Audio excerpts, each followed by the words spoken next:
Hey everybody, welcome to another episode of Blockchain Central. In the crypto world, we saw the recent emergence of the word DAO. However, have you ever wondered what exactly a DAO is? DAO stands for Decentralized Autonomous Organization. However, how do you make one? What does it consist of, and what are the results for everyone else? Well, stay tuned and we'll answer these and a few more questions in this video. A decentralized autonomous organization is decentralized, autonomous, and an organization, as the name already suggests. It is a whole organization that is automated. It stores rules and processes in code. So far, we are using people to store information instead. For example, do you want to know how much hiring a new person would cost? Ask Mary from your human resources department. Or do you want to get your travel expenses reimbursed? Go to Jenny from accounting. Instead, in DAO, there's a code for that. Computers will take over much of the decision-making and operations we see nowadays.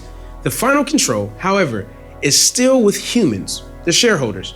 Shareholders have voting rights just like in regular corporations. They dictate the general direction and accept or decline initiatives. The general idea is to bring the benefits of blockchain technology to management. The blockchain is immutable, precise, and consistent. It is also transparent and open so that anyone can review companies. Bribery, networking, and nepotism won't work there. Strong consistency makes DAOs reliable business partners. Such an organization is also harder to put under pressure. It will be difficult to ban it from operating somewhere. For example, CIA practicing by forcing companies into cooperating won't work anymore because there is no central authority to put under pressure. DAOs are often stateless and distributed over millions of computers. No single government could decide to take it down. However, there are also a few downsides. One major problem of being open source is that protecting business secrets will turn out to be more difficult. Additionally, potential hackers can more easily detect weak spots in the system as they can openly access the source code. In rare cases, they could even slip their pieces of code to the software without being detected by the community. That way, they could create their own loopholes. So DAOs are an exciting idea and they come with pros and cons. However, does it matter? Are there any real life examples?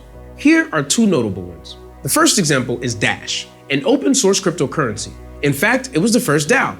Dash is run by a subset of users called masternodes. Owners of masternodes have voting rights. One could say that they are the shareholders.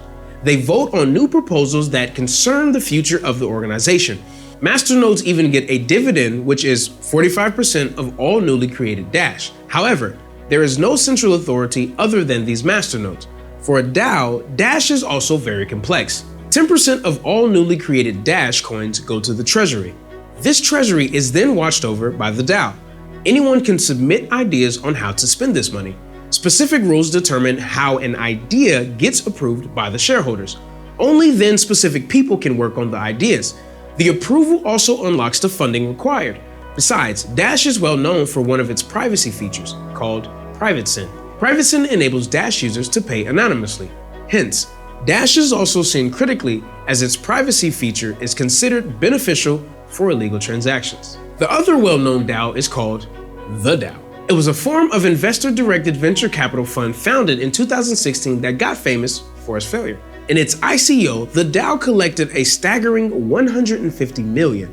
More than 18,000 investors participated. Shortly after, the account of the DAO was hacked. Unknown attackers stole $50 million worth of Ethereum. As a result, Ethereum had to execute a hard fork to restore the funds.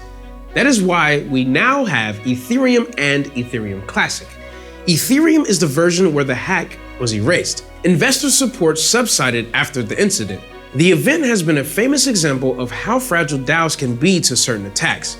In the case of the DAO, the attackers themselves introduced the loophole. The idea of DAOs has found an increasing number of supporters. Some of them think about efficiency gains, and that could grow GDP. Others dream about fully decentralized economies. They consider DAOs to be a paradigm shift in an economic organization. So let's do a quick recap. DAOs are decentralized and fully automated organizations.